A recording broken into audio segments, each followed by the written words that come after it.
Hello प्यारे बच्चों, स्वागत है आपका हमारी class home science LT grade के लिए, जिसमें हम लेके आए हैं प्रसार शिक्षा से कुछ कंटेंट और कुछ क्वेश्चन आंसर। तो आज हम पढ़ेंगे प्रसार शिक्षा। पहला यूनिट है ये एलटी ग्रेड का, जिसको विस्तार शिक्षा भी कहते हैं, एक्सटेंशन एजुकेशन इंग्लिश में कहते हैं, और इसको पहले विस्तार शिक्षा कहते थे, अब इसको प्रसार शिक्षा के नाम से जाना जाता है। तो सबसे पहले हम देखेंगे प्रसार शिक्षा का अर्थ। प्रसार शिक्षा का अर्थ एक कॉमन मतलब शब्दों में अगर हम बताएं तो यह वह शिक्षा है जो मतलब कॉलेज स्कूल को छोड़ के सब कहीं दी जाती है, उसे कहते हैं प्रसार शिक्षा। जैसे कि हम गांव-गांव जाके शिक्षा का प्रसार करें और वहां लोगों को जागरूक करें, उनको समझाएं, तो वो हमारी प्रसार शिक्षा कहलाती है। जैसे कि लिखा भी है कि चार दीवारी के बाहर जाकर लोगों का उनके जीवन में नई जानकारी भरना ही प्रसार शिक्षा कहलाता है। वैसे इसी संकल्पना की बात करें तो प्रसार शिक्षा एक ऐसी अनौपचारिक प्रक्रिया है। अनौपचारिक मतलब क्या हुआ? औपचारिक होता है कि हम एक संस्था या एक स्कूल या फिर कहीं पे जाके हम सीखते हैं। अनौपचारिक में होता है कि कहीं भी हम जाके मतलब लोगों को ज्ञान देते हैं, कि जानकारी देते हैं कि हाँ ये गलत है, तो वो हो गई हमारी अनौपचारिक प्रक्रिया। तो ये जो प्रसार शिक्षा की संकल्पना है, ये क्या है? अनौपचारिक है। इसका उद्देश्य ग्रामीणों, गृहिणियों, किसानों, कारीगरों आदि तक पहुंचाना है। मतलब जो भी मतलब जागरूक नहीं है उसे जागरूक करना है और उसे समझाना है, बताना है, शिक्षा के प्रति मतलब आगे बढ़ाना है। कोई भी दिक्कत है, अगर कोई गृहिणी जो है कुपोषित है तो उसे मतलब जो है पोषण के बारे में जानकारी देना है। यही हमारी जो है प्रसार शिक्षा का मतलब अर्थ होता है। इसी प्रकार हम विशेषताएं इसकी देखेंगे तो ये क्या है? यह एक गैर अनौपचारिक शिक्षा होती है। मतलब ये एक जगह पे नहीं दी जाती, इसको हम कहीं भी दे सकते हैं, कहीं पे एकत्रित होके या फिर किसी के यहाँ जा करके या फिर किसी मतलब नुक्कड़ पे या मोड़ पे कहीं भी हम इस शिक्षा को मतलब लोगों को जागरूक कर सकते हैं। इसका मुख्य उद्देश्य है व्यवहार में परिवर्तन लाना। जैसे जो लोग नहीं जानते हैं, जो लोग नहीं जागरूक हैं, उनके व्यवहार में हम परिवर्तन लाएंगे।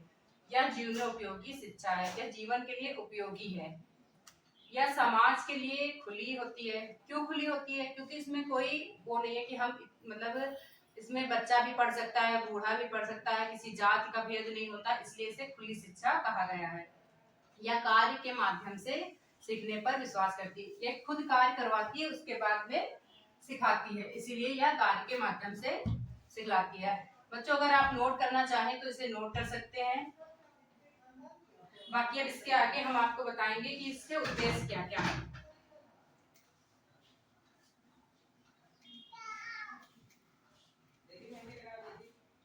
इसके उद्देश्य, प्रसार शिक्षा के उद्देश्य, प्रसार शिक्षा के उद्देश्य।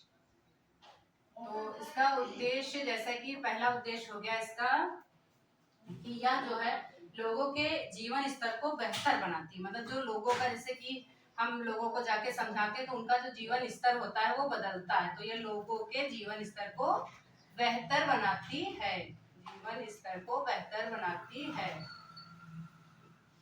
ये हो गया इसका पहला उद्देश्य। और इसका दूसरा उद्देश्य क्या होगा? उन्हें नई बातें सिखाकर आत्मनिर्भर बनाती है। जैसे कि हमने उन्हें जो है, रुको एक मिनट, उन्हें नई बातें कौन सी हो गई? नई बातें सिखाकर आत्मनिर्भर बनाती हैं, आत्मनिर्भर बनाती हैं। जैसे किसानों को खेती के बारे में समझाना, औरतों को जो है सिलाई कटाई के बारे में समझाना, जिससे कि वो अपना मतलब कार्य कर सकें और आत्मनिर्भर बन सकें, ये इसका उद्देश्य होता है। जो है तीसरा उद्देश्य है जैसे कि खेती, सिलाई, कटाई, बुनाई, इसके बारे में उन्हें जागरूक बनाएं। मेन इसका जो उद्देश्य है वो यही है कि लोगों तक जो है जागरूकता फैलाएं, उन तक मतलब अपनी बात समझाएं। जो लोग अभी मतलब बहुत से ऐसे लोग हैं जिन तक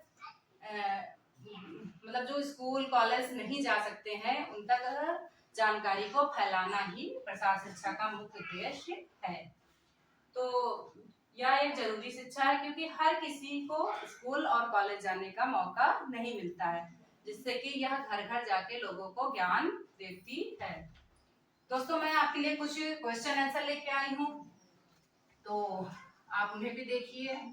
पहला क्वेश्चन होगा, प्रसार शिक्षा का मुख्य उद्देश्य क्या है? तो जैसा कि हमने अभी उद्देश्य आपको पढ़ाया था, बताइए उद्देश्य क्या है? प्रसार शिक्षा का मुख्य उद्देश्य क्या होगा? पहला तो इसका जो है सबसे इम्पोर्टेंट उद्देश्य यही है कि व्यवहार में परिवर्तन लाना, व्यवहार में परिवर्तन लाना, परिवर्तन लाना, ये इसका उद्देश्य हो गया। और दूसरा क्वेश्चन है, प्रसार शिक्षा किस प्रकार की शिक्षा है? प्रसार शिक्षा किस प्रकार की शिक्षा है, मतलब किस तरह की शिक्षा है? प्रसार शिक्षा किस तरह की शिक्षा है?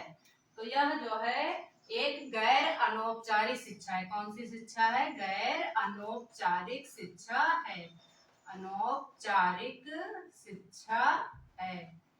अगर आप नोट करना चाहें तो मैं बोल रही हूँ, नोट कर लीजिए।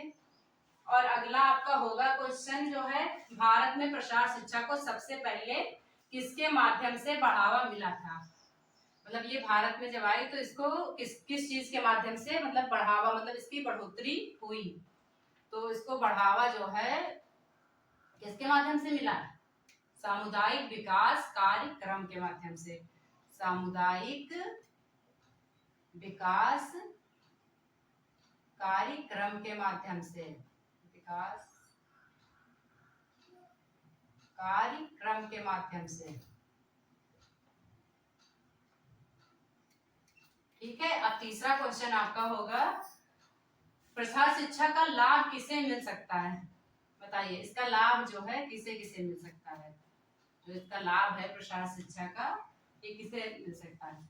ये हर उस व्यक्ति को मिल सकता है जिससे इसकी जरूरत है। सभी उम्र और सभी वर्ग के बच्चों को मिल सकता है, सभी उम्र और सभी वर्ग, सभी वर्ग के बच्चों को मिल सकता है। ठीक है बच्चों।